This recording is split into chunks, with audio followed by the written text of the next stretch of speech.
dans la Déclaration des droits de l'homme, en dehors du fait, comme je l'ai dit, qu'elle n'affirme pas le droit de s'associer, elle pose un principe qui est un principe tout à fait clair dans son article 3, puisqu'elle nous dit « Le principe de toute souveraineté réside essentiellement dans la nation. Nul corps, nul individu ne peut exercer d'autorité qui n'en émane expressément. » Donc le pouvoir ne peut descendre que de la volonté générale, ne peut descendre que de la nation. Il ne peut pas se construire à partir du terrain, à partir de cette construction des corps intermédiaires entre eux. Alors bien sûr, le cœur de cette démonstration, je donnerai aussi un autre texte, le cœur de cette démonstration, c'est bien sûr la loi Le Chapelier. La loi Le Chapelier est un texte extrêmement intéressant par bien des aspects par rapport à ce que je voudrais essayer d'illustrer. D'abord parce que Le Chapelier, Isaac René Breton, qui a été l'un des fondateurs du Club des Jacobins, et était le député qui présidait la séance la nuit du 4 août. Il est donc associé à toutes les étapes de la destruction de ces franchises et de ces droits. Il est, comme je l'ai dit, tout à fait libéral dans son discours. Et le texte qu'il a fait adopter et les commentaires qu'il a de ce texte sont extrêmement intéressants. En effet, je voudrais retenir deux aspects de la loi. D'abord, l'article 1, qui est, vous allez le voir, extrêmement évocateur, puisqu'il nous dit « l'anéantissement de toute espèce de corporation, de citoyens, du même État et profession, étant l'une des bases de la Constitution française. » L'une des bases de la Constitution française. Donc l'État français qui se constitue à partir de la Révolution française pose comme principe fondamental et fondateur le fait qu'on ne puisse pas se grouper entre personnes exerçant la même activité. C'est donc l'une des bases de la Constitution française. Ensuite, dans l'article 2, alors je ne vais pas vous le lire en totalité, dans l'article 2, on décrit tout ce qui est interdit.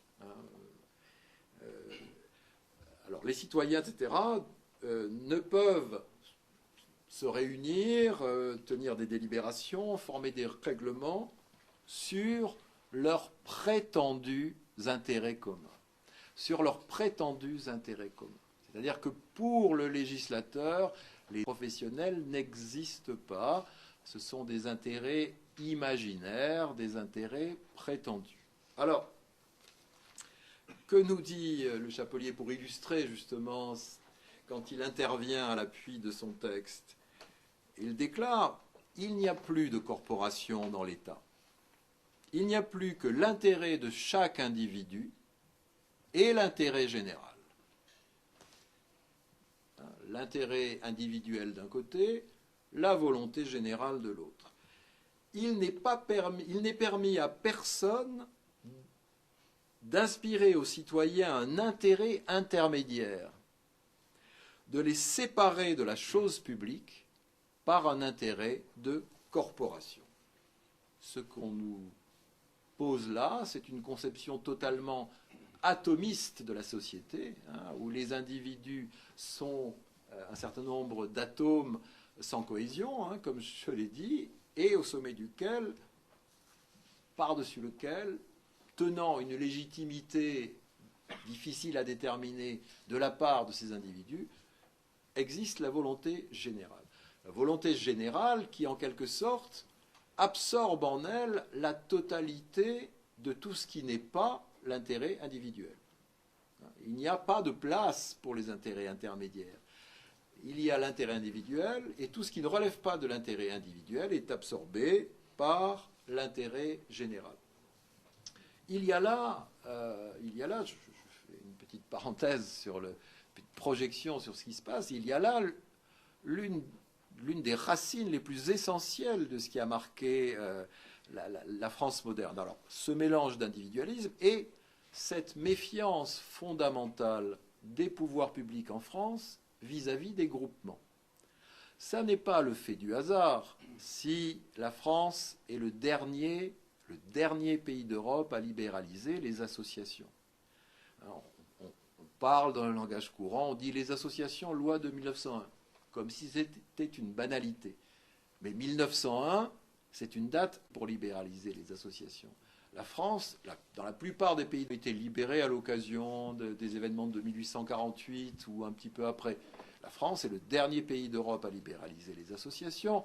La France est l'un des derniers pays d'Europe à libéraliser les syndicats professionnels. Et les mutuelles de santé n'ont échappé à la tutelle de l'État qu'en 1985. Donc, on voit à la fois la méfiance de l'État vis-à-vis des groupements, qui se traduit parfois par des périodes d'interdiction, loi Le Chapelier, parfois par des périodes de contrôle. Je rappellerai aussi en passant que lorsque Napoléon Ier a voulu donner un cadre juridique aux associations et aux groupements, dans quel code trouve-t-on l'article qui détermine les statuts juridiques des associations et des groupements? Pas dans le code civil, dans le code pénal. C'est l'article 291 du code pénal qui détermine le statut des groupements et des associations et qui les soumet à un contrôle extrêmement strict, puisqu'il faut une autorisation par décret après avis du Conseil d'État pour créer une association. En plus, l'association étant créée selon le bon plaisir du gouvernement en ce qui concerne les statuts. Bien, je referme cette parenthèse. Donc la loi Le Chapelier me semble être tout à fait évocatrice. Alors,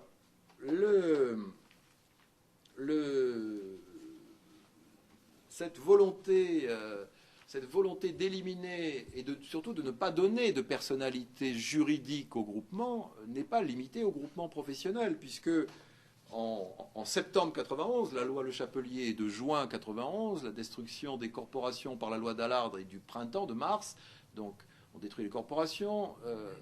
En juin, interdiction du délit création du délit de coalition, et en septembre 91, l'Assemblée nationale décide que nulle société, club, association de citoyens ne peuvent avoir sous aucune forme une existence politique, ni exercer aucune action, ni inspection sur les actes des pouvoirs constitués et des autorités légales.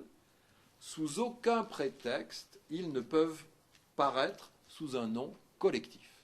Donc on le voit, c'est donc bien une constante pendant toute la Révolution française que cette volonté d'éliminer la personnalité morale des groupements, les prérogatives des groupements, qui est l'enjeu essentiel, puisque sans personnalité morale, un groupement ne peut pas agir, et de réduire donc les individus. La Troisième République, héritière revendiquée des grands ancêtres jacobins, n'a pas abouti à la même radicalité. Malgré sa nostalgie robespierriste, elle a accepté la démocratie représentative, malheureusement privée de la médiation d'un État arbitral, mais elle est restée marquée par l'héritage libéral, qui lui fait tolérer le divers malgré de fortes poussées d'intolérance laïciste. Mais dans le même temps, le peuple des citoyens est resté, pendant toute la Troisième République, travaillé en profondeur par cette logique originelle de l'exclusion que j'ai évoquée. J'ai tendance à penser, mais c'est une idée qui n'engage que moi, que l'une des illustrations de cette double facette de la Troisième République héritière des Jacobins, c'est-à-dire à la fois libérale et à la fois excluante, puisque la volonté générale est forcément excluante pour celui qui n'y adhère pas, j'ai tendance à penser que l'une des marques, c'est la séparation de l'Église et de l'État en 1905. Pourquoi? Parce que, en séparant l'Église et l'État, le pouvoir détruisait à la fois le dernier corps naturel qui s'opposait à la toute-puissance de l'État, de la volonté générale, et dans le même temps, détruisait le dernier ensemble de valeurs qui freinait la toute-puissance du capitalisme. Les deux volets, à la fois destruction de tout corps pouvant constituer un obstacle à la puissance de l'État, et en même temps, destruction d'un ensemble de valeurs qui s'opposent, qui créent une contre-idéologie face au capitalisme libéral. Comme l'a écrit François Huguenin, si à la France il faut un roi, au roi il faudra une France vivante, dans un tissu social en renouveau, et non une juxtaposition d'individus atomisés et désincarnés. Nos sociétés contemporaines sont travaillées par la montée des courants soit libéraux et libertaires. Ces courants qui réunissent finalement les deux tendances que j'ai fait apparaître dès le début de la Révolution française, qui sont apparues dès 1789. Et je pense que l'un des grands débats idéologiques qui devrait nous concerner dans les années à venir, c'est justement l'affrontement idéologique entre le courant libéral-libertaire et le courant cogénérien. Ce débat est un débat qui est déjà existant aux États-Unis. Aux États-Unis, il existe un courant libertarien extrêmement fort, puisqu'il y a même un candidat à la candidature républicain qui se réclame officiellement de ce courant libertarien. Mais face à cette pensée libertarienne, il existe des auteurs qui défendent une conception communautarienne de la société. Et comme l'écrit l'un d'eux, Michael Sardell, phrase extrêmement intéressante et profonde, « Imaginer une personne incapable d'attachement constitutif n'est pas concevoir un agent idéalement libre et rationnel, mais au contraire une personne totalement dépourvue de caractère et de profondeur spirituelle. Un individu qui développe son essence développe ce qui le rattache à tout le reste. L'individualisme est l'une des formes de la décomposition des communautés. L'individu trouve son essence dans la communauté, mais bien sûr, la vie n'existe qu'à proportion des individus dont elle va développer les capacités. Pour que vous ne vous mépreniez pas sur mon propos, bien entendu, toutes les communautés ne se valent pas au nom d'un différentialisme ravageur qui rendrait toutes les communautés égales. Et que finalement, paradoxalement, la prétention de tout groupement d'individus à s'ériger en communauté relève paradoxalement d'une logique individualiste. Il faut relativiser l'émergence de ce néo-communautarisme désordonné, que certains ont appelé un néo-tribalisme barbare, comme par exemple celui des bandes dans les cités, qui révèle non pas un véritable esprit communautaire, mais en fait un manque cruel, un profond malaise social, une sociabilité éteinte. Il nous faut tenter de retrouver et de recréer les communautés naturelles, celles qui ont structuré notre pays, en les retirant, ça, deuxième travail important, en les retirant aux dérives politiciennes qui sont particulièrement nettes sur les communautés territoriales. La région n'est pas la province et la région telle qu'elle est posée par la loi de décentralisation n'est pas la région communautaire telle que nous souhaiterions la voir vivre. Mais surtout, ces communautés naturelles, il nous faut un communautaire qui leur permettra de vivre. Voilà.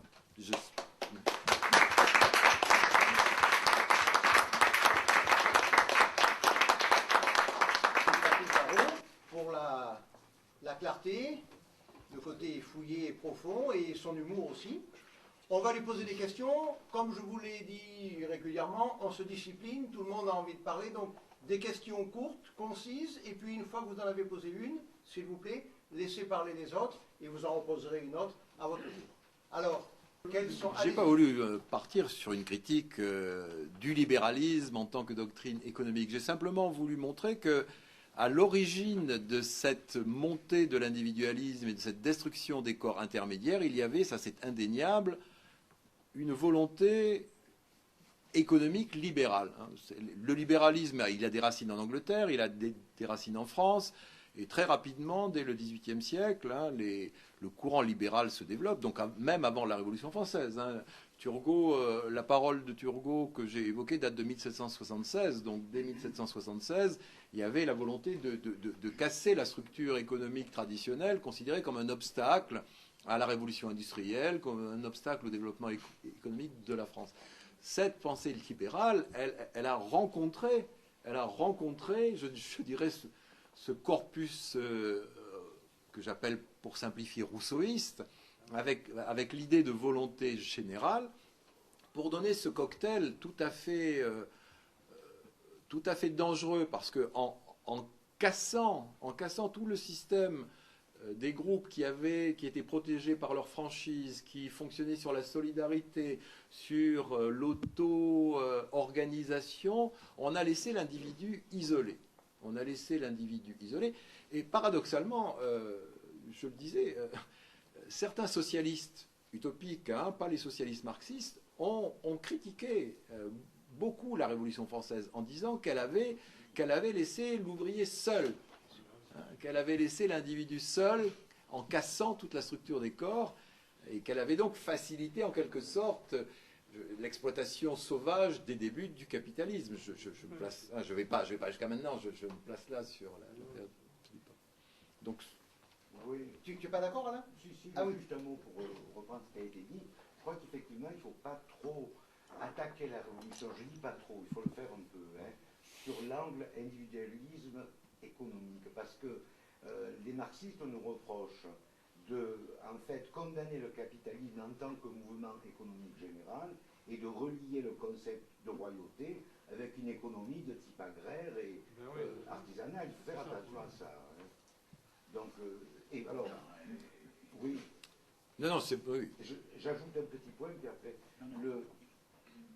Non, mais vas-y, continue. Oui, donc ça c'est le premier point. Le second point, c'est, il me semble que le grand axe d'attaque qu'on doit avoir contre, enfin il ne faut pas pour être contre, mais l'axe critique qu'on doit avoir sur la révolution, c'est quand même bien plus que l'individualisme, l'égalitarisme. Je crois que c'est là que la révolution a donné le ferment le plus négatif qui soit. C'est pas tellement, c'est dire que tout vaut tout en fait. Au départ, c'est ça. Quant à la conception c'est un troisième point, mais je ne sais pas si on pourra les reprendre en détail. Quant à la conception absurde des espèces de grands uniques, c'est tout simplement qu'ils ne tiennent pas compte, comme vous l'avez dit, des réalités et qui se basent toujours sur l'idée que le citoyen, quand il vote, oublie tous ses intérêts personnels et se transcende pour devenir en fait un élément du souverain, en fait.